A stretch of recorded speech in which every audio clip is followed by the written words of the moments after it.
Radio Iran.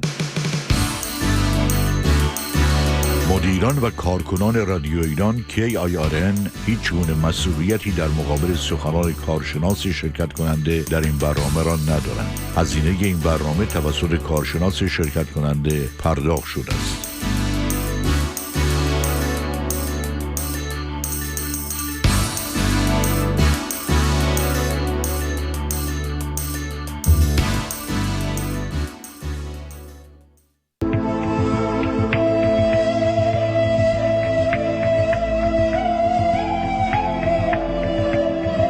همبستگی با ادیان با دکتر صادق نمازی‌خواه.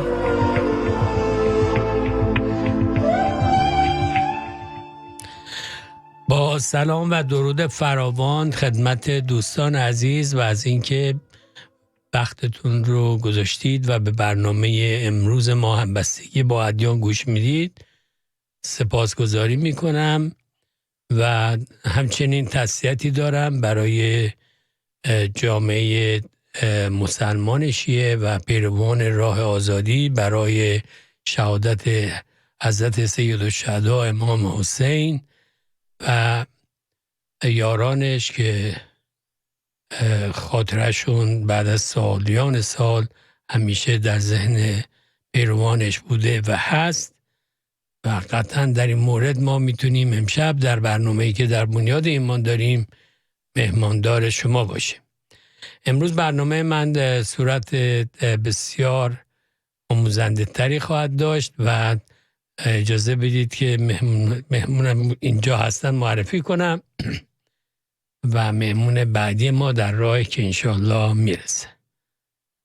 Okay, Father Alexi, it's a pleasure to have you here. The pleasure's mine. Thank you for having me. And I think this is going to be your show too.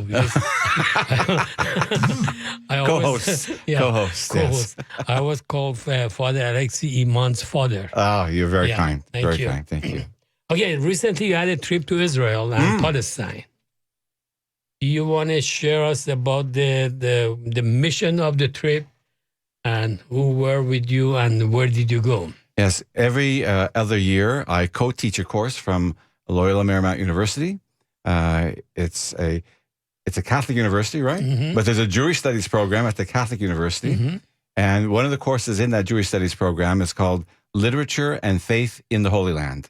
So we explore the Holy Land, what we term the Holy Land, Israel and Palestine, through the lenses of literature, which one of the professors teaches, and faith.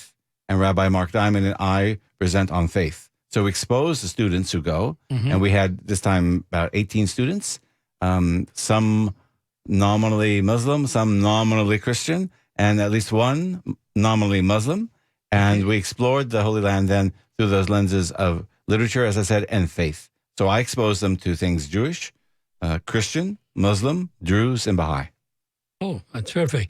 And I heard that you had one Iranian Muslim with you too. We had an Iranian Christian actually. With Yeah, you. yes. That's perfect. So where are the places that you visited? When we first arrived, we stayed the first night in Tel Aviv, the capital. They're on the coast, and then we take the bus. And this time we began up in Galilee. We went up in the north, where from a Christian point of view, this is where Jesus engaged in much of his public ministry. We visited the sites of where he spoke about the Beatitudes, where he multiplied the loaves and the fish, where he walked on the Sea of Galilee. We actually take a boat ride out on the sea itself.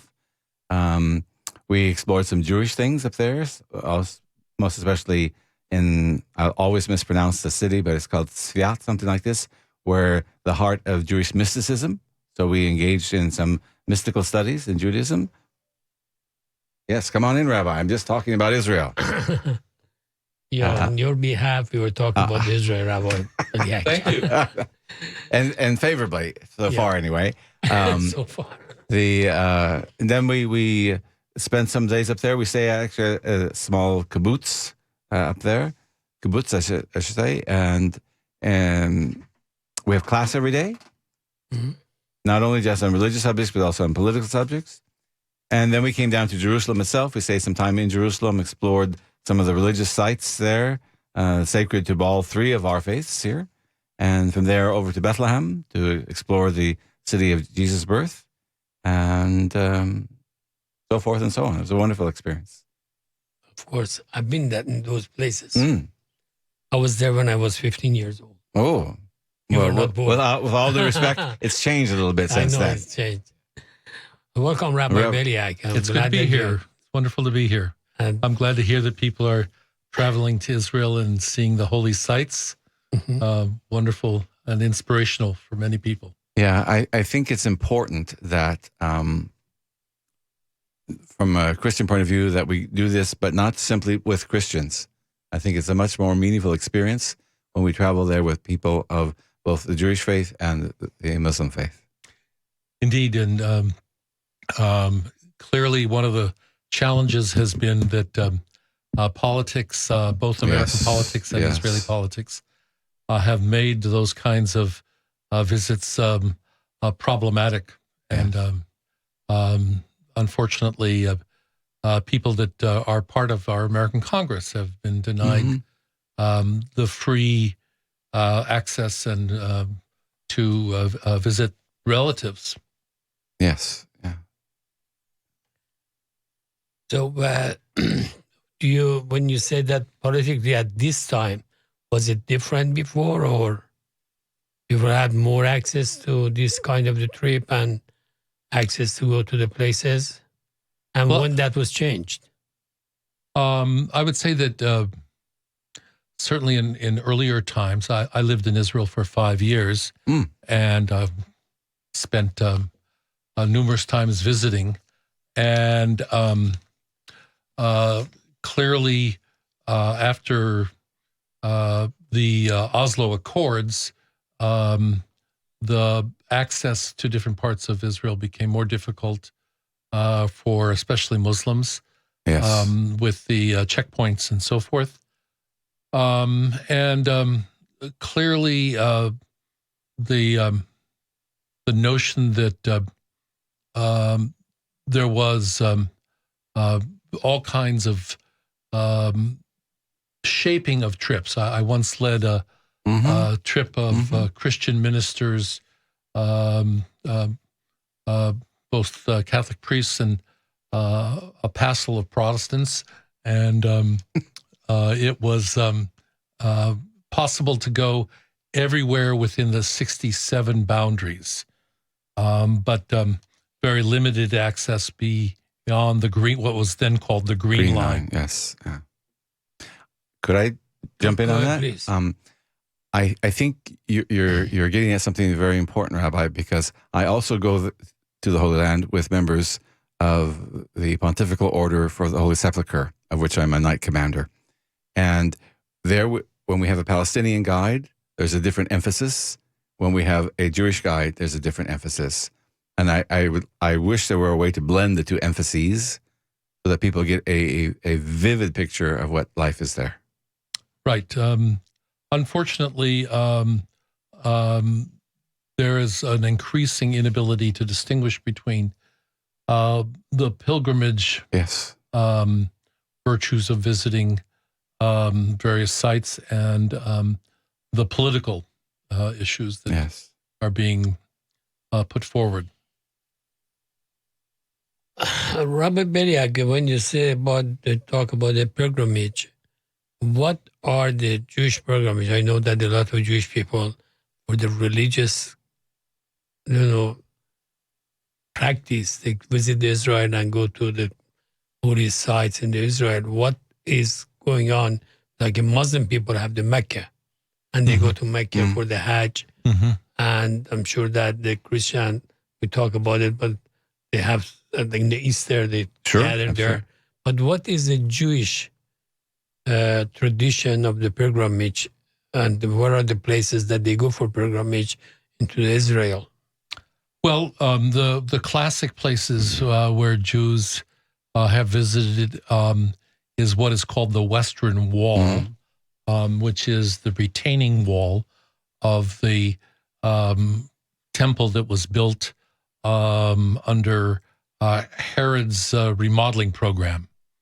And what remains is the outside retaining wall that created a kind of stage in the middle of the mountains that surround what we call the Temple Mount. And on that Temple Mount is, of course, 2 mosques. So Jews often visit at the Western Wall.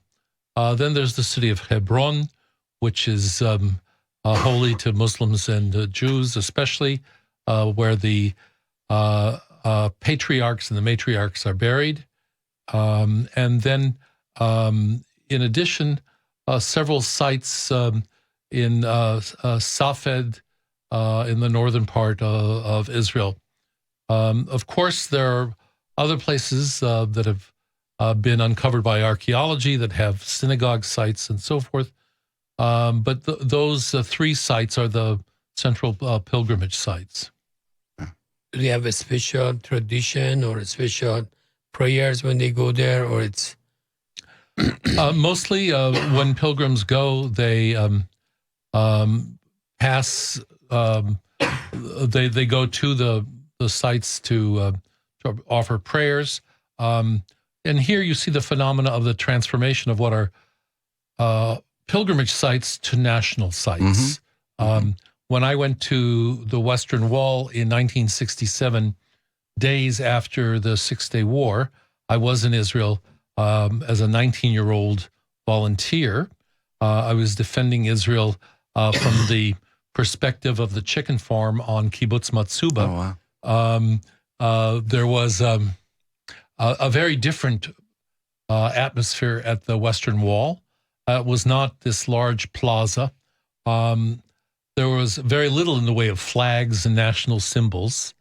There was a clear understanding that this was a religious site. Now it's become a nationalist site, and ultra-Orthodox rabbis have claimed parts of the plaza there as a synagogue site, enforcing separation between men and women, and allowing only Orthodox services to go on, even though these Orthodox services are often challenged by Reform and conservative Jews. I frankly am among the people that does not personally invest a great deal in the Western Wall. I think when religion begins to fight over these holy places, it sends the wrong message.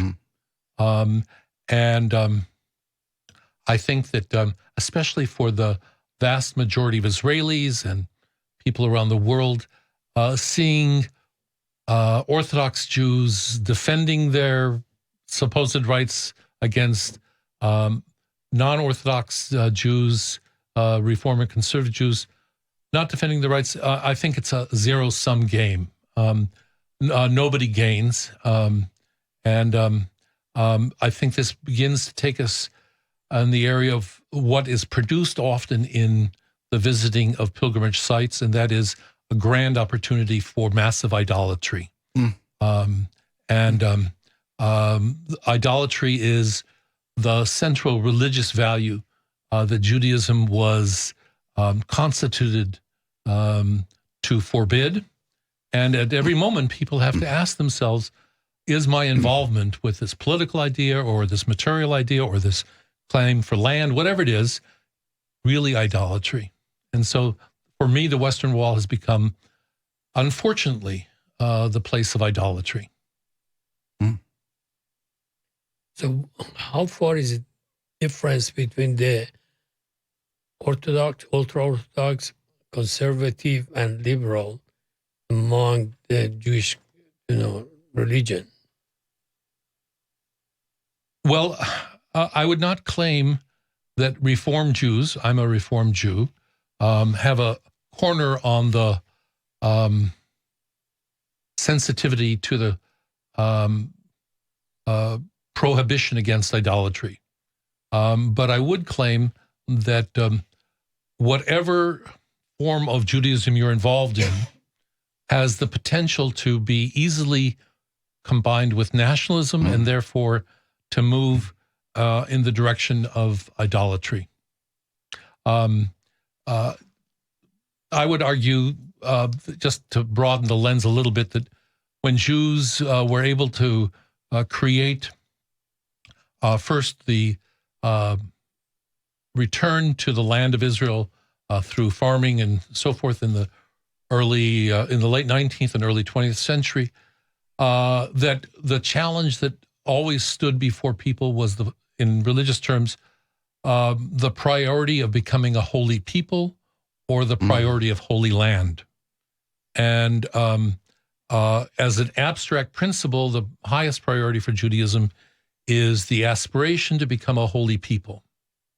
And that is not attainable, but when it gets shoved aside to own holy real estate, then we're in trouble. Father Alexei, what's the pilgrimage in the Christianity, and what's the difference between different group of the Christians? Well, for example, the Holy Land for us, for all Christians, marks the site of Jesus' birth, his public ministry, his death by crucifixion, and in our faith, his resurrection. When Christians make pilgrimages there, they do so for religious purposes. There's not that sense of nationalism that the rabbi is referring to. And I would totally concur with you. That just we were there this last time with these students from Loyola Marymount on Jerusalem Day, the day that celebrates the reunification of the city of Jerusalem under Israeli control. There must have been 1 million flags everywhere.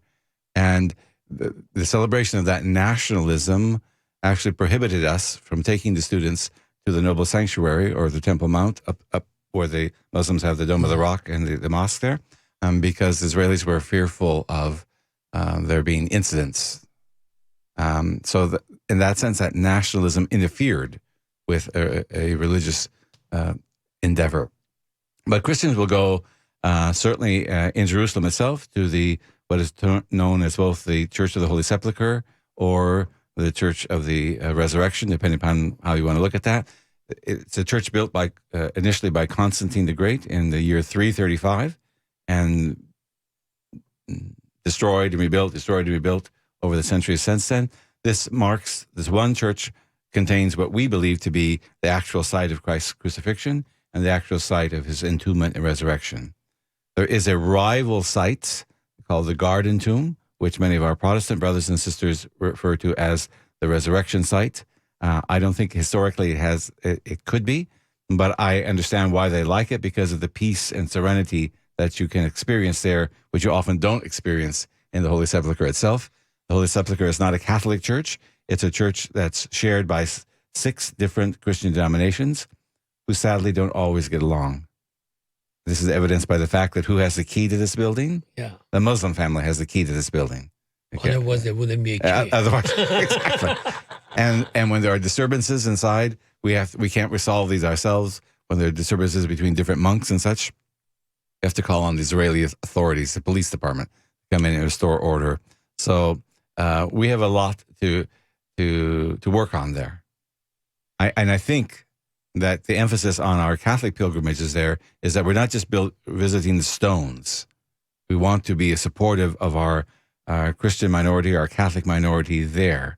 We have in Jerusalem 2% of the city is now Christian, and fortunately they find themselves caught between the two vices. Like in a vice, being squeezed to get death by both of you gentlemen. So it's a real challenge for us. Okay, I think that we can continue our discussion after a short break, and becoming very interesting. Good.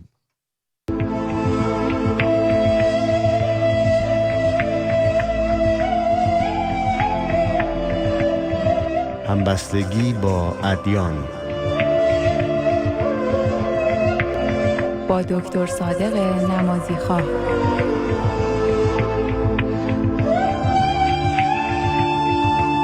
KIRN KIRN. Radio Iran. Radio Iran. خانم چقدر زیبا شدی، یه تیکه قرص ما شدی، خوشگل و دلربا شدی، کجا رفتی زیبا شدی؟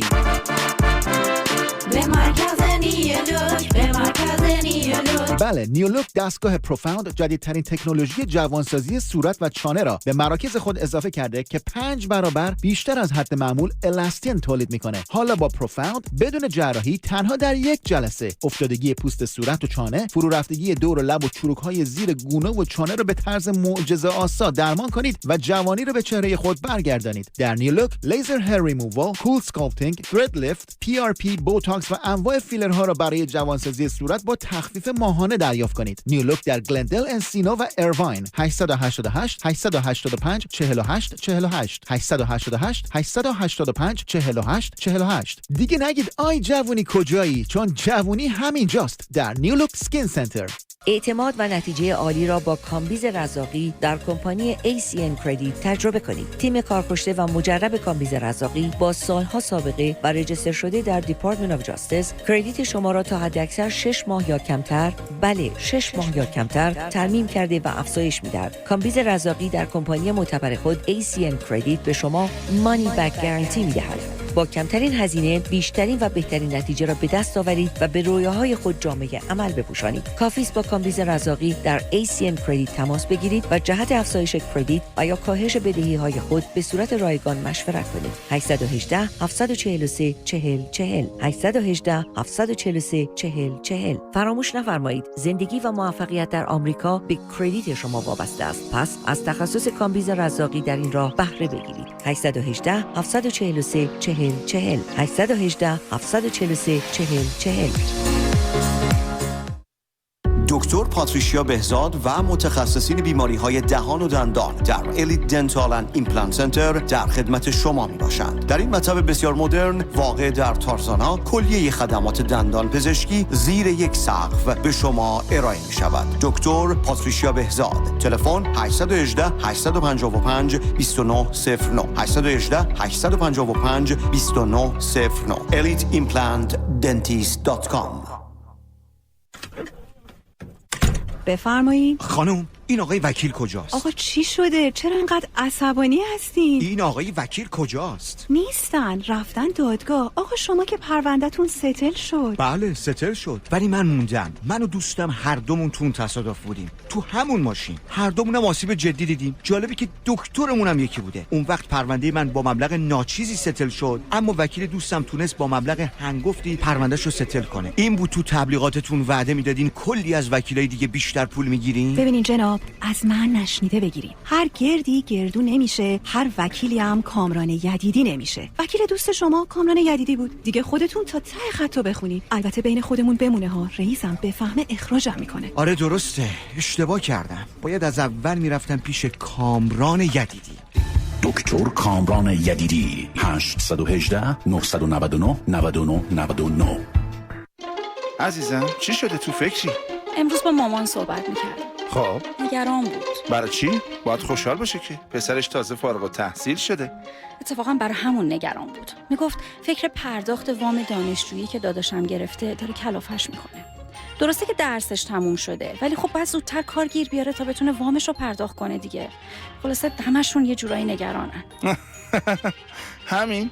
این که نگرانی نداره. منظورت چیه؟ بیا این شماره‌ای که الان برات فوروارد کردم شماره گودبای استودنت لونه.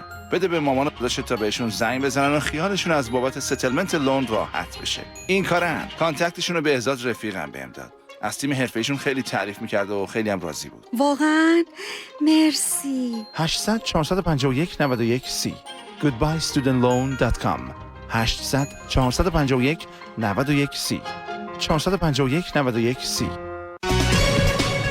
CBS آدو بادی شاپ با مدیریت دیوید ابراهیم پور مورد اطمینان شما. با سرویس 24 ساعته 7 روز هفته با تیمی دلسوز بهترین سرویس را به شما ارائه می‌دهد. CBS آدو بادی شاپ با بالاترین امتیاز در یلپ و محبوب میان کمپانی‌های بیمه به ویژه فارمز اینشورنس. تلفن تماس در وقت اداری 818 765 5300 و بعد از ساعت 7 818 523 2600. بعضیا دوست دارن با ماشین برن تو دیوار، بعضیا دوست دارن کافی داغ بریزه رو پیرهن سفیدشون. بعضیا دوست دارن پاشون بخوره به لبه میز. بعضیا هم عاشق اینن که پولشونو بریزن دور و هر ماه کلی پول برق بدن. شما مثل اون بعضیا نباشین. همین حالا با پلنت کانکشن تماس بگیرید. پلنت کانکشن Beyond the Power 818 722 62 22. به به. فکر کردید میخوام بگم دوغ بیبلوس، نه؟ اون که جای خود داره، ولی واقعاً به پنیر پیکنیک. میدونید پنیر خوشمزه کمابیش پیدا میشه، اما پنیری که با ذائقه ما جور در بیاد پنیر پیکنیکه، چرا که ما با اون عطر و طعم اصیل پنیر ایرانی بزرگ شدیم. پس از حالا به بعد پنیر پیکنیک رو نگیرید چون مهمون دارید، مهمون دعوت کنید چون پنیر پیکنیک دارید. پنیر مشروع پیکنیک را همکنون می توانید نه تنها در قوطی ها بلکه جداگانه بدون بسته‌بندی از تمام مغازه‌های ایرانی خریداری کنید. با همون طعم بی‌نظیر، خوشخوراک و تهیه شده از شیر خالص و بدون هورمون، پنیر خوشمزه پیکنیک تکمیل کننده سفره ایرانی شماست. اگر بقیه رو امتحان کردید، اکنون بهترین را نوش جان کنید. پنیر پیکنیک، بهترین ها. دریافت بالاترین حقوق قانونی در تصادفات اوبر و لیفت فقط و فقط در دفاتر حقوقی دکتر کامران یدیدی. 818 999 99 99. And we've hit the Taliban harder in the last 4 days than they've been hit in over 10 years. Trump had invited the Taliban to Camp David for peace talks, but terminated the talks after he says he heard the Taliban was behind an attack in Afghanistan that killed 12, including one American soldier. A federal judge is dealing a set. You're listening to Radio Iran. It's a revolution! Radio Iran. KIRN. Radio Iran. Radio Iran.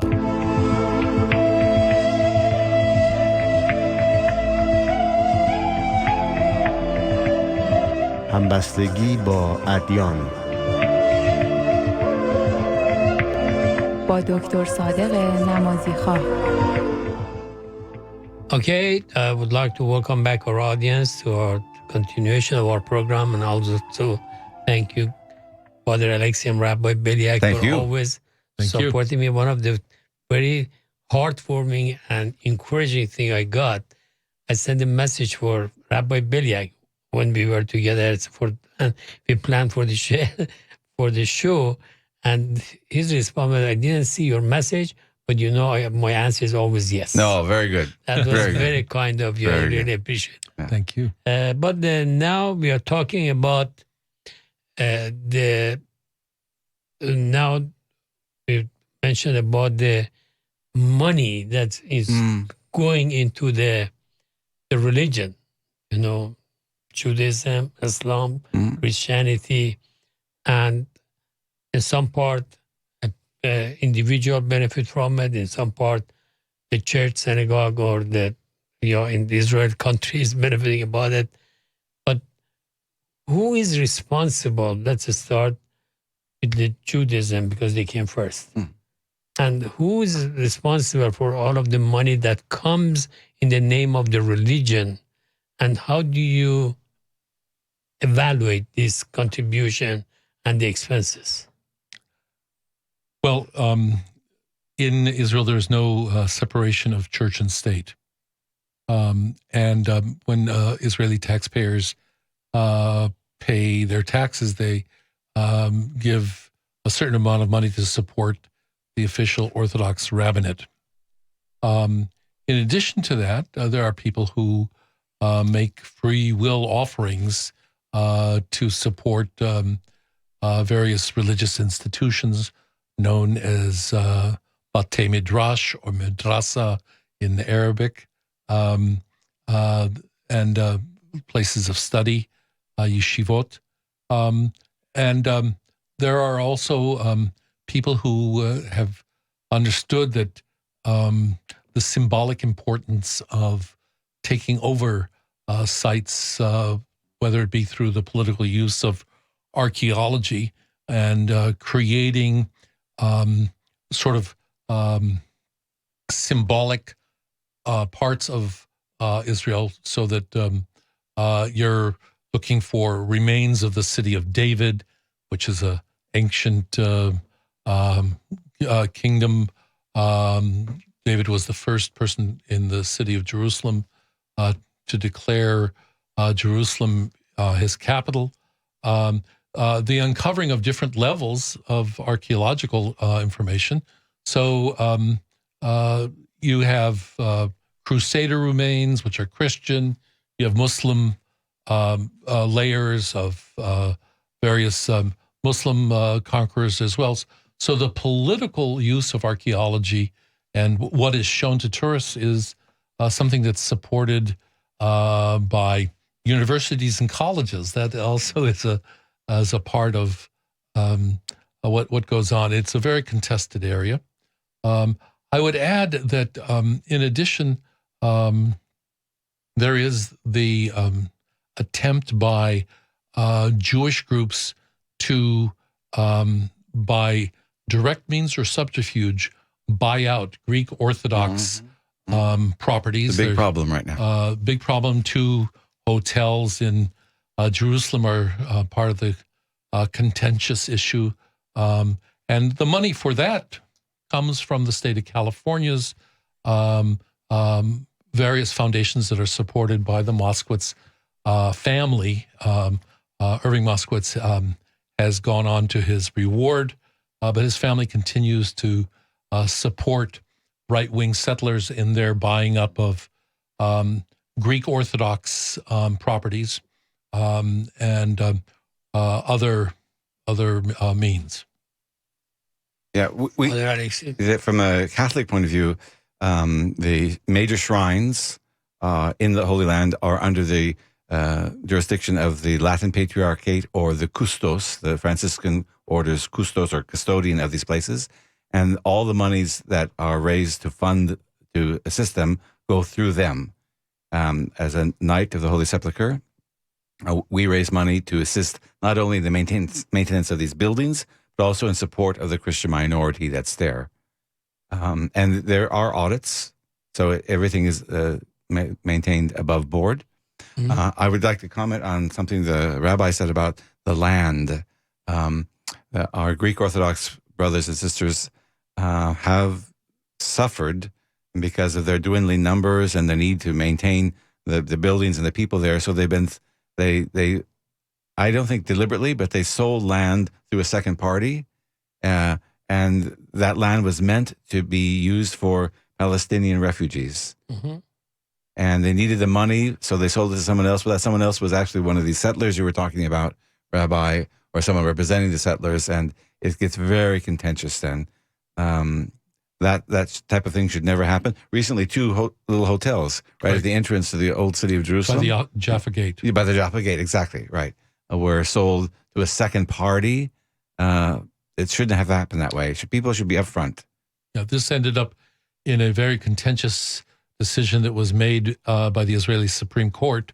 I think the decision went the wrong way, but the court upheld the ownership of these properties bought, obviously, by subterfuge and fraud. We, as Christians, and we interpret that as a means, or as a way of saying, we really don't want you here. We don't want you here in the old city. We want this to be just a Jewish entity. And one of the... But I'd like to say one other thing about the support, though. In the Church of the Holy Sepulchre, you may or may not be aware that the edicule, or the edifice over the actual tomb of Christ, was recently restored, had to be restored. There we thank the Israeli Antiquities people who came to us and said, you got to do something with this or it's going to collapse and kill someone. So those churches involved, the Holy Sepulchre, got their act together and restored it. 7 groups. Yes, exactly. And they got their act together, restored the building, and major funding for the restoration came from whom? From King Abdullah of Jordan. Because he maintains that because when that whole area was still under the Hashemite kingdom, he maintains that he's the custodian of the holy places, including the Christian holy places there in Jerusalem. And on the other side of the Jordan River, where the site has been developed on the Jordanian side of the site, what we maintain is the place where Jesus was baptized. The Jordanian government has given land to build 7 Christian churches there. something positive. That's very positive. Help tourism. One of the things is very interesting that if you go to the American people, and they never know about the Christians in Palestine, and then when they show it in the videos, press or anything, it's always is Muslim and Jews and fight between them. Correct. And they never talk about this issue of the Greek Orthodox.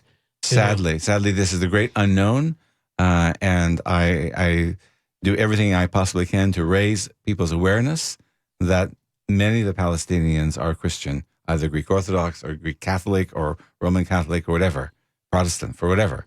And that the Palestinian Christians, when they see me there, and since I go there practically every year, many of them know me, they come to me and say, Father, you're abandoning us. You're abandoning us. We feel abandoned by you. You have to be supportive of us. People, as you said, Doctor, people don't know. No, the Americans don't know anything about the Christians in the Palestine. No. It's always an issue of the Muslim and correct the Palestinian.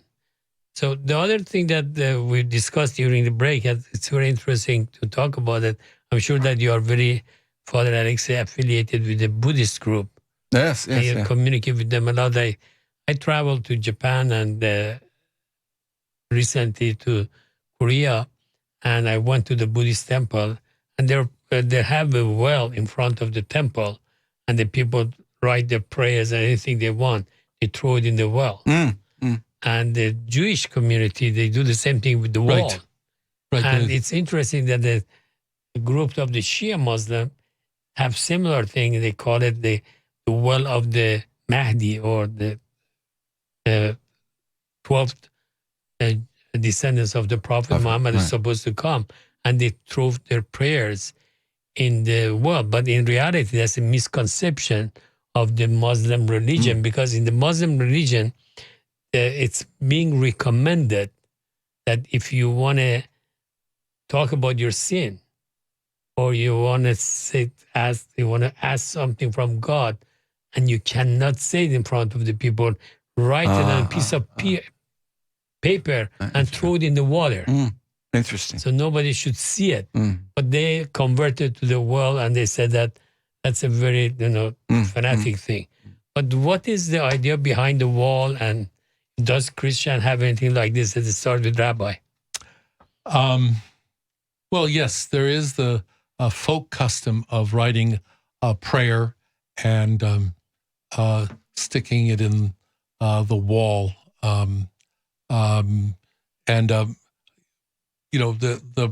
The folk custom is of long standing, I would say, that people have expressed their private prayers by doing that. This is something that people will often even give you a prayer that they write down and ask you not to open it, but to put it directly in the wall if you're going on pilgrimage. So there is a very long tradition of sort of bringing a prayer to the wall, which is followed not only in Jerusalem, but also in one of the other holy cities of Judaism, Safed, which is the site of Jewish mystical expression, which that's in the north. In Galilee? It's in the north. Right. That's the city I was trying to refer to. Right. Good. And what about the Christians? It's not just Jews who place their prayers on these pieces of paper and slip them in the wall in the kotel, in the Western Wall. I myself am a Christian. I do it every time I'm there. And the wall, absolutely. So concerning what the rabbi said, do you feel free to go to the Western Wall? And yes, I've had some very interesting experiences at the Western Wall. Very interesting experiences, dressed like this. The father is dressed with a small cross that you can see from 6 feet away, 7 feet away. Yes. Sometimes I am very warmly received. Sometimes I'm questioned. And one man, I'll never forget this, the man really took me aside and said, "Who are you? Why are you here?" And I thought, this is really not going to go well. And then I told him about the class from Loyola Marymount and the students, and we're We're just here to experience each other's faith and all this. And he said, why have you come here? I said, we've come here to the wall because we want to pray. And he looked at me and said, well, then let's pray together. Oh, that's nice. Which was very nice. I didn't expect it to go that way, but it went that way. Very nice. Yeah. So and I've seen also... There are moments of grace. There are moments of grace. tensions. Absolutely right. That depends on the individual. There are That's right. a lot of understanding. That's right. But the problem is that the people who have understanding are more quiet. The people who have lack of understanding are very loud. Yes. That's the biggest problem that we have. Yes. And what about the Christians themselves? Do you have anything similar to this? Any churches or any places? There's sometimes I saw in Ephesus, for example, where Mary supposedly lived with John after Jesus ascends to heaven. There's like a prayer wall there where people write out their prayer requests. The same principle that we see in Jerusalem, and place it there. I've seen some people at retreats as a symbol of their repenting for their sins. They'll write their sins on a piece of paper, and then they'll take that piece of paper and they'll put it in like a huge brazier or something, and then they'll burn them. That doesn't mean your sins are forgiven. It means that it's a symbol of the fact that you're repenting for your sins. Could that replace the confession? Never. So the Never. confession You is... will still have to come to confession, yes. Oh, I'm afraid.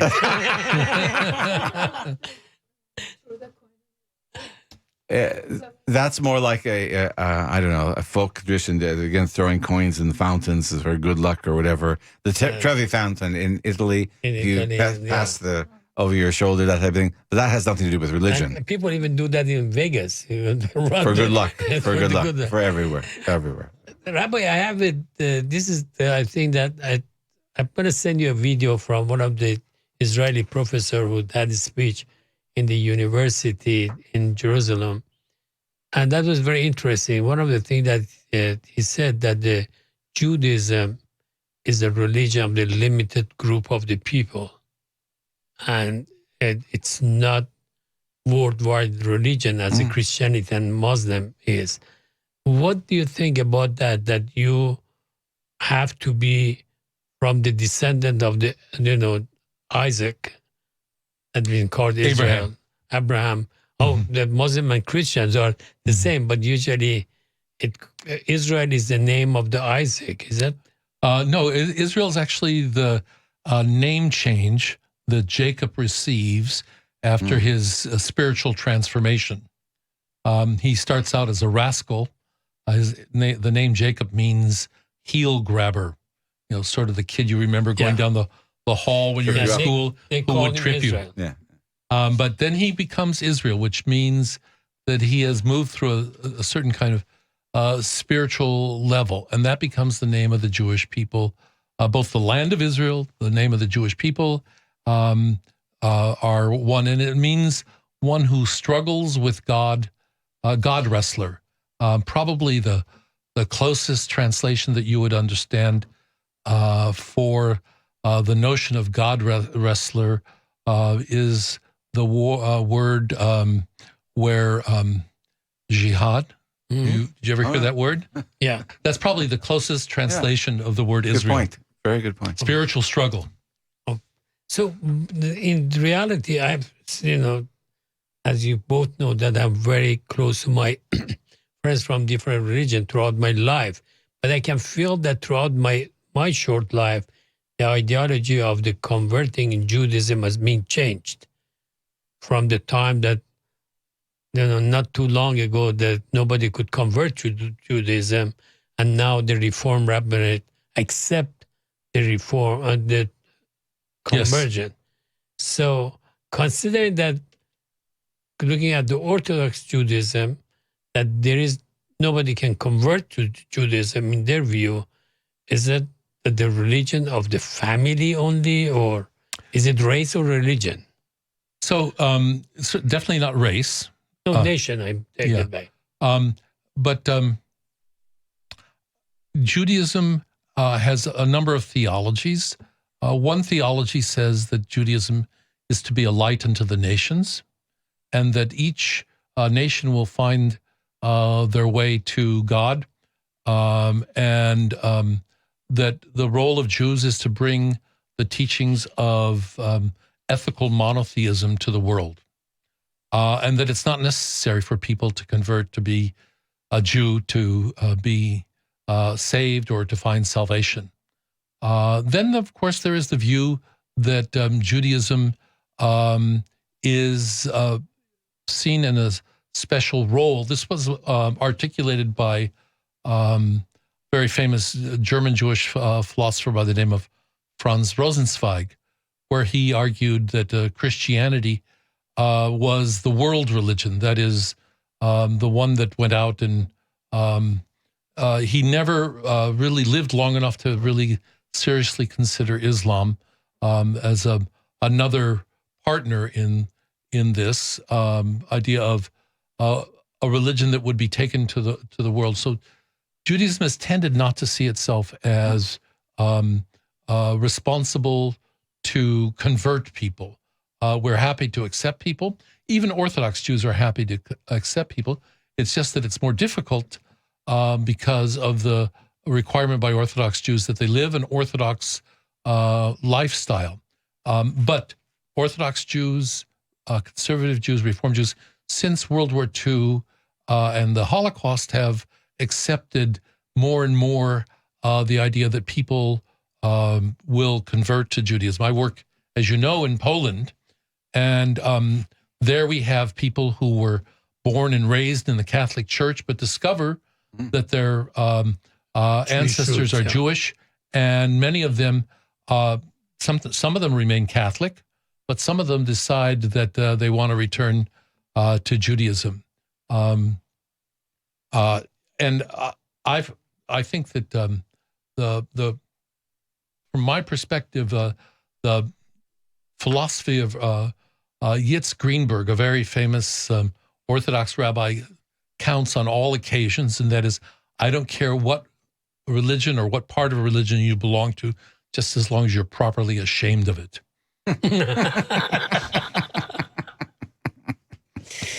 And Father Alexei, now when you said about that 7 group of the Christian in the Holy Land, that they cannot get along, what's the interfaith relationship and or acceptance of each other? Yeah, it's 2 points here. First of all, those churches, those groups of Christians who operate the Holy Church of the Holy Sepulchre are the Greek Orthodox, the Latin Catholics or Roman Catholics, the Armenians, the Syriacs, the Ethiopians, and the Coptic churches. Each different levels, different areas of control there.